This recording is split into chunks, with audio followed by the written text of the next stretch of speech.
കോഴിക്കോട് ബാലുശ്ശേരിയിൽ ജ്വല്ലറിയിൽ മോഷണശ്രമം. ഫാഷൻ ജ്വല്ലറിയുടെ പൂട്ട് മോഷ്ടാവ് തകർത്തു. മോഷ്ടാവിന്റെ മുഖം മറച്ച ദൃശ്യം CCTVയിൽ പതിഞ്ഞു. ബാലുശ്ശേരി പോലീസ് കേസെടുത്ത് അന്വേഷണം ആരംഭിച്ചു. അഭിജിത്ത് മുഴക്കുന്നുണ്ട് ഇപ്പോൾ വിവരങ്ങളുമായി കോഴിക്കോട്. അഭിജിത്ത്, എപ്പോഴായിരുന്നു ഈ മോഷണശ്രമം നടന്നത്? എന്തൊക്കെയാണ് വിവരങ്ങൾ? ഉന്മേഷ്, ഇന്ന് പുലർച്ചെയാണ് ബാലുശ്ശേരിയിലെ ഫാഷൻ ജ്വല്ലറിയുടെ പൂട്ട് തകർത്ത് അകത്ത് കയറാൻ മോഷ്ടാവിന്റെ ശ്രമം ഉണ്ടായത്.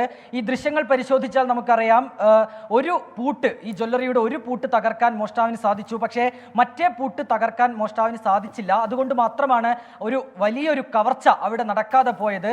ഈ ദൃശ്യങ്ങളിൽ കാണുന്നത് പോലെ തന്നെ ഈ മോഷ്ടാവ് പരമാവധി ശ്രമിക്കുന്നുണ്ട് ആ ജ്വല്ലറിയുടെ പൂട്ട് തകർക്കാൻ. മറ്റ് വാഹനങ്ങളൊക്കെ അതിലൂടെ കടന്നു വരുമ്പോൾ ഓടി മാറുന്ന കള്ളനെ ഈ CCTVയിൽ പതിഞ്ഞ ദൃശ്യങ്ങളിൽ നിന്ന് കാണാം. ഈ ജ്വല്ലറി ഉടമ നൽകിയ പരാതിയിൽ നിലവിൽ ബാലുശ്ശേരി പോലീസ് കേസെടുത്ത് അന്വേഷണവും ആരംഭിച്ചിട്ടുണ്ട്.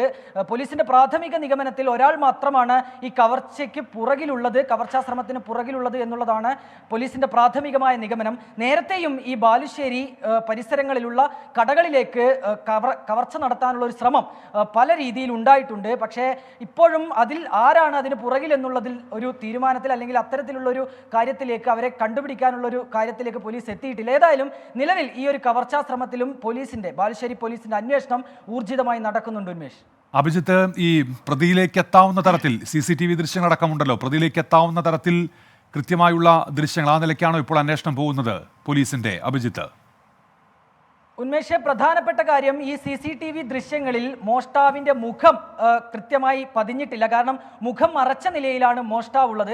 അതിനാൽ തന്നെ പ്രാഥമികമായി ഈ മോഷ്ടാവിനെ ഐഡന്റിഫൈ ചെയ്യുക എന്നുള്ളത് ശ്രമകരമാണ്. പക്ഷേ ഈ പോകുന്ന വഴിയിലെല്ലാം തന്നെ ഈ ബാലുശ്ശേരിയുടെ എല്ലാ വഴിയിലുമുള്ള CCTV ദൃശ്യങ്ങൾ നിലവിൽ പോലീസ് പരിശോധിക്കുന്നുണ്ട്. മുൻപ് നടത്തിയ കവർച്ചകളിൽ ഏതെങ്കിലും തരത്തിൽ അല്ലെങ്കിൽ ആ രീതിയിൽ ഏതെങ്കിലും പ്രതിയാക്കപ്പെട്ട ആളാണോ, ആ രീതിയിലുള്ള എല്ലാ പരിശോധനയും പോലീസിന്റെ ഭാഗത്തു നിന്ന് നിലവിൽ തുടരുന്നു എന്നാണ് നമ്മൾ അറിയുന്നത്.